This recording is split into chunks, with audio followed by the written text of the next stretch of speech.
விஜய் பதவியேற்பு விழாவுக்கு வந்த த்ரிஷாவின் காரில் இருந்த பொருள் பெரும் சர்ச்சையை ஏற்படுத்திய விவகாரம் காரணம் என்ன?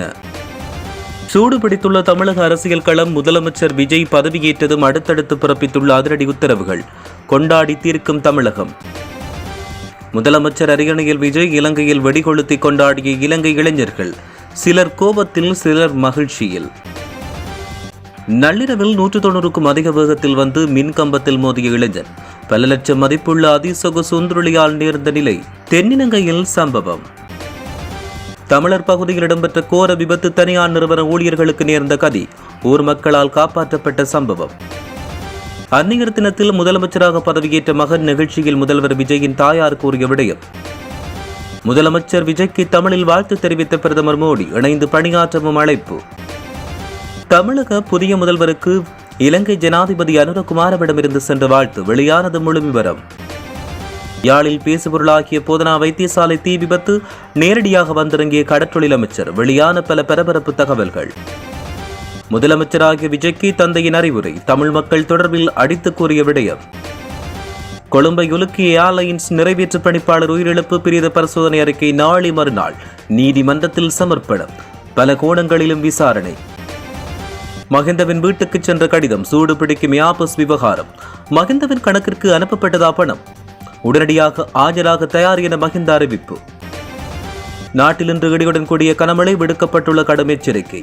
மின்னல் தாக்கம் தொடர்பில் கடும் அவதானம். தமிழக வெற்றிக் கழகத்தின் தலைவர் விஜய் முதலமைச்சராக பதவியேற்கும் பிரம்மாண்ட விழாவில் திரைப்பிரபலங்கள் பலரும் கலந்து கொண்டிருந்தனர். இதில் நடிகை த்ரிஷா கலந்து கொண்ட போது அவரின் காரில் இருந்த ஒரு விபரத்தை சமூக வலைதளத்தில் ரசிகர்கள் கூர்ந்து கவனித்து வைரலாக்கி வருகின்றனர். த்ரிஷா விழாவுக்கு வந்த காரின் முன்பக்கத்தில் ஒரு சிறிய சிலுவை அடையாளம் இருந்ததை ரசிகர்கள் கவனித்தனர். இது தொடர்பான புகைப்படங்கள் இணையத்தில் வேகமாக பரவி வருகிறது. முன்னதாக தேர்தல் வாக்குப்பதிவு நாளன்று த்ரிஷா இதே காரில் வந்து வாக்களித்த போதும் அந்த சிலுவை சின்னம் சர்ச்சையை ஏற்படுத்தியது. ஒரு குறிப்பிட்ட மத அடையாளத்தை பிரதிபலிப்பதாக கூறி அப்போது விவாதங்கள் எழுந்தன. தற்போதைய பதவியேற்பு விழா போன்ற முக்கியமான தருணத்தில் அதே சர்ச்சைக்குரிய காரில் அவர் வந்திருப்பது அரசியல் மற்றும் சமூக வலைதள தளங்களில் மீண்டும் பேசுபொருளாகியுள்ளது. இந்த சின்னம் தற்செயலாக உள்ளதா அல்லது ஏதேனும் உள்நோக்கம் கொண்டதா என்று பல்வேறு தரப்பினரும் தங்களின் கருத்துக்களை பதிவிட்டு வருகின்றனர். மட்டக்களப்பு காந்தி பூங்காவில் விஜய் முதலமைச்சராக பதவியேற்றதை வெடிகொளுத்தி கொண்டாடியுள்ளனர். இந்த நிகழ்வு இன்று இடம்பெற்றது. தமிழக சட்டமன்ற தேர்தல் முடிவுகள் கடந்த 4ஆம் தேதி வெளியான நிலையில் 6 நாட்களுக்கு பின்னர் பல சிக்கல்களுக்கு மத்தியில் இன்று நேரு ஸ்டேடியத்தில் 13வது தமிழக முதல்வராக தமிழக வெற்றிக் கழக கட்சியின் தலைவர் விஜய் முதலமைச்சராக பதவி பிரமாணம் செய்து கொண்டார். இதனை இந்திய மக்கள் மற்றும் தொண்டர்கள் ஆங்காங்கு கொண்டாடி வரும் வேளை இலங்கையிலும் சில இடங்கள் கொண்டாட்டங்கள் இடம்பெறுகின்றன. ரத்தினபுரி வெல்மதுலை பிரதான வீதியின் பத்மகம் பகுதியில் இன்று அதிகாலை இடம்பெற்ற கோர விபத்தில் 27 வயது இளைஞர் உயிரிழந்தார். இன்று அதிகாலை சுமார் 2:55 மணிக்கு இந்த விபத்து இடம்பெற்றது. இந்த இளைஞன் பயணித்த மோட்டார் சைக்கிள் கட்டுப்பாட்டை இழந்து வீதியை விட்டு விலகி விபத்துக்குள்ளானதாக தெரிய வருகிறது. விபத்தில் பலத்த காயமுற்ற இளைஞர் உடனடியாக வைத்தியசாலையில் அனுமதிக்கப்பட்ட போதும் சிகிச்சை பலனின்றி உயிரிழந்தார். அதிவேகம் அல்லது கவனக்குறைவின் காரணமாக இந்த விபத்து ஏற்பட்டிருக்கலாம் என்று சந்தேகிக்கப்படுகிறது. மேலதிக விசாரணைகளை பெல்மதுலை போலீசார் மேற்கொண்டு வருகின்றனர். தமிழக முதலமைச்சர் விஜய் தலைமையில் இடம்பெற்ற ஆலோசனைக் கூட்டத்தில் பெண்கள் மற்றும் குழந்தைகள் தொடர்பான முறைப்பாடுகளுக்கு உடனடியாக நடவடிக்கை எடுக்கப்பட வேண்டும் என முதலமைச்சர் விஜய் அறிவுறுத்தினார். இந்த ஆலோசனையின் முக்கிய நோக்கம் மாநிலத்தின் அனைத்து பகுதிகளிலும் சட்டம் ஒழுங்கு நிலையை தொடர்ந்து கட்டுப்பாட்டில் வைத்திருக்க வேண்டும் என்பதையும் பொதுமக்கள் பாதுகாப்பை உறுதி செய்வதையும் குறிக்கோளாக கொண்டதாக அரசு வட்டார தகவல்கள் தெரிவிக்கின்றன. முதலமைச்சராக விஜய் பதவியேற்ற பிறகு சென்னை தலைமை செயலகத்தில் நடைபெற்ற இந்த ஆலோசனை சுமார் 3 மணி நேரத்துக்கு மேலாக நீடித்ததாகவும் இடையிடையே முக்கிய உத்தரவுகள் மற்றும் வழிகாட்டல்கள் வழங்கப்பட்டதாகவும் தெரிய வருகிறது. சட்டம் ஒழுங்கு தொடர்பில் தலைமைச் செயலகத்தில் டிஜிபி சந்தீப் ராஜ் ரத்தோர், தலைமை செயலாளர் சாஜ்குமார் உள்ளிட்ட தமிழக முதலமைச்சர் விஜய் ஆலோசனை நடத்தியுள்ளார். தமிழகத்தில் சட்டம் ஒழுங்குநிலை மற்றும் பொது பாதுகாப்பை வலுப்படுத்துகின்ற நோக்கில் முதலமைச்சர் விஜய் தலைமையில் தலைமைச் செயலகத்தில் ஒரு முக்கிய உயர்மட்ட ஆலோசனைக் கூட்டம் இன்றைய தினம் இடம்பெற்றது. மன்னார் தலைமன்னார் பிரதான வீதியின் கரிசல் பகுதியில் இன்று இடம்பெற்ற விபத்தில் தனியார் நிறுவனம் ஒன்றில் பணியாற்றும் தொழிலாளர்கள் 9 பேர் காயமடைந்துள்ளனர். அந்த வேன் வேக கட்டுப்பாட்டை இழந்து வீதியை விட்டு விலகி அருகில் இருந்த பனைமரம் ஒன்றுடன் மோதி விபத்துக்குள்ளானது.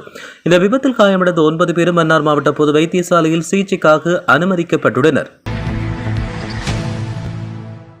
தமிழ்நாட்டு முதலமைச்சராக தமிழக வெற்றிக் கழக தலைவர் விஜய் பதவியேற்றார். முதலமைச்சராக விஜய் பொறுப்பேற்றதை தொடர்ந்து அமைச்சர்கள் பதவியேற்றுக் கொண்டனர். இந்நிலையில் தமிழக முதலமைச்சராக பதவியேற்ற பின் கான்வாய் வாகனங்களுடன் பாதுகாப்பாக சென்று தலைமை காரியாலயத்துக்கு சென்றார். ஜோசப் விஜய் எனும் நான் என விஜய் கூறும்போது அரங்கமை அதிரும் வகையில் தொண்டர்கள் ஆர்ப்பரித்தனர். உணர்ச்சி பொங்க முதலமைச்சராக விஜய் பதவி பிரமாணம் செய்து கொண்டார். அப்போது முதல் வரிசையில் அமர்ந்திருந்த விஜயின் பெற்றோர் ஆனந்த கண்ணீர் விட்டனர். அந்நிய தினத்தில் மகன் முதலமைச்சராக பதவியேற்றது பெரும் மகிழ்ச்சி அளிப்பதாகவும் தான் பெரும் மகிழ்ச்சியில் உள்ளதாக அவரின் தாயார் ஊடகங்களுக்கு தெரிவித்தார். தமிழகத்தின் புதிய முதலமைச்சராக ஜோசப் விஜய் இன்று முறைப்படி பதவியேற்றுக் கொண்ட நிலையில் இந்திய பிரதமர் நரேந்திர மோடி தனது வாழ்த்துக்களை தெரிவித்தார். அவர் வெளியிட்ட பதிவில் தமிழ்நாடு முதலமைச்சராக பதவியேற்ற ஜோசப் விஜய் அவர்களுக்கு வாழ்த்துக்கள். அவரின் பதவிக்காலம் சிறப்பானதாய் அமைய நல்வாழ்த்துக்கள் என்று தமிழில் பதிவிட்டார். மக்களின் வாழ்க்கையை மேம்படுத்த மத்திய அரசு தமிழ்நாடு அரசுடன் இணைந்து தொடர்ந்து பணியாற்றும் என்று பிரதமர் குறிப்பிட்டார். புதிய முதலமைச்சராக பொறுப்பேற்ற விஜய் தன்னுடைய தேர்தல் பரப்புரையின் போது மாநில உரிமைகளுக்காக குரல் கொடுப்பேன் என்று கூறிய நிலையில் பிரதமரின் இந்த இணைந்து பணியாற்றுவோம் என்ற அழைப்பு மாநிலத்தின் வளர்ச்சி திட்டங்களுக்கு மத்திய அரசின் ஒத்துழைப்பு தடையின்றி கிடைக்கும் என்ற நம்பிக்கையை ஏற்படுத்தியுள்ளது. புதிய தமிழ்நாடு முதலமைச்சராக பதவியேற்ற ஜோசப் விஜய்க்கு ஜனாதிபதி அன்றகுமார் திசாநாயக்க வாழ்த்துக்களை தெரிவித்தார். எக்ஸ் தள பதிவில் இலங்கையும் தமிழ்நாடும் வரலாறு, கலாச்சாரம், வணிகம் மற்றும் தலைமுறையாக தொடரும் மக்களிடையிலான நெருக்கமான உறவுகளால் புனைக்கப்பட்டுள்ளன. இலங்கையும் இந்தியாவும் மேன்மேலும் நெருக்கமான உறவுகளையும் பலமான கூட்டாண்மையும் தொடர்ந்து கட்டியெழுப்பி வரும் நிலையில் நமது எதிர்காலம் மகத்தான பொருளாதார வளர்ச்சியையும் வாய்ப்புகளையும் கொண்டுள்ளது. வலுவான இந்திய இலங்கை கூட்டாண்மைக்குள் இணைந்து செயற்படுவதன் மூலம் மேலான செழிப்பையும் முன்னேற்றத்தையும் அடைவதற்கு தாம் ஆவலுடன் காத்திருப்பதாக ஜனாதிபதி தெரிவித்தார். அத்துடன் உங்களுக்கும் தமிழக மக்களுக்கும் அனைத்து வெற்றிகளும் கிடைக்க இலங்கை மக்கள் சார்பில் எனது வாழ்த்துக்களை தெரிவித்துக் கொள்கிறேன் என்றும் ஜனாதிபதி அன்றகுமார் திசாநாயக்க தமது வாழ்த்துக்களை தெரிவித்தார். யாழ்ப்பாண வைத்தியசாலையில் ஏற்பட்ட தீ விபத்துக்கான ஆரம்பகட்ட காரணம் மின் கசிவாக இருக்கலாம். மேலும் இது நாசகார செயல் இல்லை என்று நான் நம்பவில்லை என்று தெரிய வந்துள்ளதாக கடற்றொழில் அமைச்சர் ராமலிங்கம் சந்திரசேகர் தெரிவித்தார். இருப்பினும் இறுதி அறிக்கை கிடைத்த பின்னர் உறுதியான காரணத்தை கூற முடியும் என்றும் அவர் குறிப்பிட்டார். தீ விபத்துக்குள்ளான வைத்தியசாலையின் களஞ்சியசாலையை நேரில் பார்வையிட்டு வைத்தியசாலை பணிப்பாளரோடு கலந்துரையாடிய பின் ஊடகங்களுக்கு கருத்து வெளியிட்ட போது அமைச்சர் இதை தெரிவித்தார். வைத்தியசாலையில் இடம்பெற்ற இந்த சம்பவம் மிகவும் வேதனைக்குரியது. இந்த தீ விபத்தால் பல கோடி ரூபாய் மதிப்பிலான மருந்துகளும் சொத்துக்களும் சேதமடைந்துள்ளதாக தெரிவித்தார். களஞ்சியசாலையில் தீ பரவிய போது அதை கட்டுப்படுத்துவதற்காக வைத்தியசாலை ஊழியர்கள், யாழ்ப்பாணம் மாநகர சபை தீயணைப்பு பிரிவினர், ராணுவம், விமானப்படை மற்றும் போலீசார் உள்ளிட்ட பல தரப்பினரும் இணைந்து செயல்பட்டதாகவும் அவர்களுக்கு நன்றி தெரிவிப்பதாகவும் அவர் கூறினார். தீயில் அழிந்த மருந்துகளுக்கு பதிலாக தேவையான மருந்தை உடனடியாக பெற்றுக் கொடுக்க நடவடிக்கை எடுக்கப்பட்டுள்ளதாகவும் இது தொடர்பாக சுகாதார அமைச்சருடன் கலந்துரையாடியதாகவும் அவர் தெரிவித்தார். அத்துடன் சேதமடைந்த களஞ்சியசாலையை விரைவில் புனரமைக்கும் பணிகள் ஆரம்பிக்கப்பட உள்ளன. இந்நிலையில் தீ விபத்து தொடர்பான மேலதிக விசாரணைகளை அரசு பகுப்பாய்வு திணைக்களம் முன்னெடுக்க உள்ளதாகவும் அதற்காக அதிகாரிகள் திங்கட்கிழமை யாழ்ப்பாணத்துக்கு வருகை தர உள்ளதாகவும் தெரிய வருகிறது. தமிழக வெற்றிக் கழகத்தின் தலைவர் விஜய் முதலமைச்சராக பதவியேற்ற நிலையில் விஜய்க்கு அவரின் தந்தை சந்திரசேகர் தமிழ் மக்களுக்காக அனைத்தையும் செய் என்று அறிவுரை வழங்கினார். விஜயின் தந்தையும் இயக்குநருமான சந்திரசேகரிடம் அவரின் மகன் தமிழக முதலமைச்சராக பதவியேற்கொள்ளமை குறித்து செய்தியாளர்கள் கேட்டபோது இவ்வாறு தெரிவித்தார். நான் மிகவும் மகிழ்ச்சியாக இருக்கிறேன். நான் என்ன செய்தாலும் அதை என் மகனுக்காக மட்டும் செய்கிறேன். இறுதியாக விஜய் மூலம் தமிழ் மக்கள் வெற்றி பெற்றுள்ளனர். விஜய்க்கு நான் சொல்ல விரும்புவது என்னவென்றால் தமிழ் மக்களுக்காக அனைத்தையும் செய் என்றும் அவர் குறிப்பிட்டுள்ளார். சடலமாக மீட்கப்பட்ட ஸ்ரீலங்கா ஏர்லைன்ஸின் முன்னாள் நிறைவேற்ற பணிப்பாளர் கபில சந்திரசேனவின் மரணம் தொடர்பில் பிரேத பரிசோதனை சனிக்கிழமை முன்னெடுக்கப்பட்டது. கோட்டை நீதவானின் உத்தரவுக்கு அமைய கொழும்பு தேசிய வைத்தியசாலையின் படிப்பாளர் நியமித்த கொழும்பு பிரதான சட்ட வைத்திய அதிகாரி ஸ்ரீ ஜெயந்த அமர்ரத்ன தலைமையிலான ஐவர் கொண்ட குழு இந்த பிரேத பரிசோதனையை முன்னெடுத்திருந்தது. கொழும்பு சட்ட வைத்தியம் மற்றும் நச்சு ஆய்வியல் நிலையத்தால் இந்த நடவடிக்கை முற்பகல் முதல் இடம்பெற்றது. அதன்படி இந்த பிரேத பரிசோதனை அறிக்கை திங்கட்கிழமை கோட்டை நீதவான் நீதிமன்றಕ್ಕೆ சமர்ப்பிக்கப்பட உள்ளது. கோட்டை நீதவான் நீதிமன்றில் இடம்பெறும் மரண விசாரணைகளில் இந்த அறிக்கை நிபுணத்துவ சான்றாக ஆராயப்பட உள்ளது. இதனிடையே கபில சந்திரசேனவின் மரணம் தொடர்பில் மேலதிக விசாரணைகள் கொள்ளுப்பட்டி போலீசாரிடமிருந்து கொழும்பு குற்றத்தரப்பு பிரிவிற்கு மாற்றப்பட்டுள்ளது. கொழும்பு குற்றத்தரப்பு பிரிவின் பணிப்பாளர் சிரேஷ்ட போலீஸ் அத்தியட்சகர் இந்திக்க லொக்குஹெட்டியின் கீழ் சிறப்பு குழு ஒன்று இந்த மரணம் தொடர்பில் விசாரணைகளை முன்னெடுத்துள்ளது.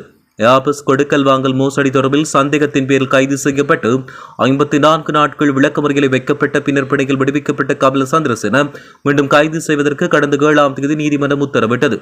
இந்த நிலையில் கடந்த 8ஆம் தேதி காலை கபில சந்திரசேனவின் சடலம் கொள்ளுப்பட்டி பேதரிஸ் மாவட்டத்தில் உள்ள 37ஆம் இலக்கமுடைய முன்னாள் கிரிக்கெட் வீரர் அரவிந்த் டி சில்வாவின் வீட்டிலிருந்து மீட்கப்பட்டது.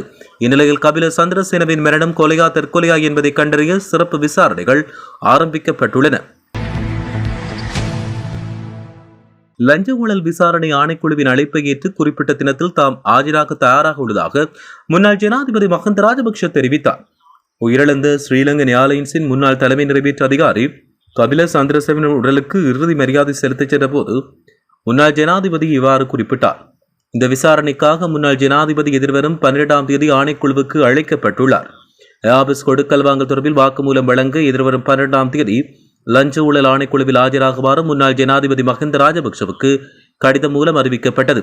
விசாரணையின் போது தமக்கு கிடைத்த 2 மில்லியன் டாலர்களில் 20 மில்லியன் ரூபாவை அப்போதைய சிவில் விமான போக்குவரத்து அமைச்சர் பிரியங்கர ஜெயரத்னவுக்கும் 60 மில்லியன் ரூபாவை அப்போதைய ஜனாதிபதி மஹிந்த ராஜபக்ஷவுக்கும் வழங்கியதாக கபில சந்திரசேன கூறியதாக லஞ்ச ஊழல் ஆணைக்குழு அதிகாரிகள் நீதிமன்றில் தெரிவித்தனர். எவ்வாறாயினும் இதற்கு எதிர்ப்பு தெரிவித்த ஜனாதிபதி சட்டத்தரணி TNC அரச குலரத்ன லஞ்ச ஊழல் ஆணைக்குழுவின் பணிப்பாளராக தமது கட்சிக்காரரை அதாவது கபில சந்திரசேனவை அச்சுறுத்தி இந்த வாக்குமூலத்தை பெற்றுள்ளதாக நீதிமன்றில் சத்திய கடதாசி ஒன்றை தாக்கல் செய்துள்ளமை குறிப்பிடத்தக்கது. எதிர்வரும் நாட்களில் நாடு முழுவதும் மழைவீழ்ச்சி கணிசமாக அதிகரிக்கும் என்று வளிமண்டல திணைக்களம் தெரிவித்துள்ளது. தற்போது நாட்டைச் சூழவுள்ள வளிமண்டல தளம்பல் நிலை நாளை 11 மணி அளவில் குறைந்த காற்றழுத்த தாழ்வு மண்டலமாக வளர்ச்சியடையக்கூடும் என்று எதிர்பார்க்கப்படுகிறது. இதன் காரணமாக தற்போது நிலவும் மழைக்கால வானிலை தொடரும் என்று எதிர்பார்க்கப்பட்டுள்ளது. தற்போது நிலவுகின்ற வானிலை மாற்றங்கள் தென்மேற்கு பருவமழைக்கு முந்தைய காலப்பகுதியாக அடையாளப்படுத்தப்பட்டுள்ளது. இதன்படி எதிர்வரும் மே மாதம் 20ஆம் தேதி அளவில் நாட்டில் பருவமழை நிலைமை முழுமையாக உருவாக வாய்ப்புள்ளதாக தெரிவிக்கப்படுகிறது.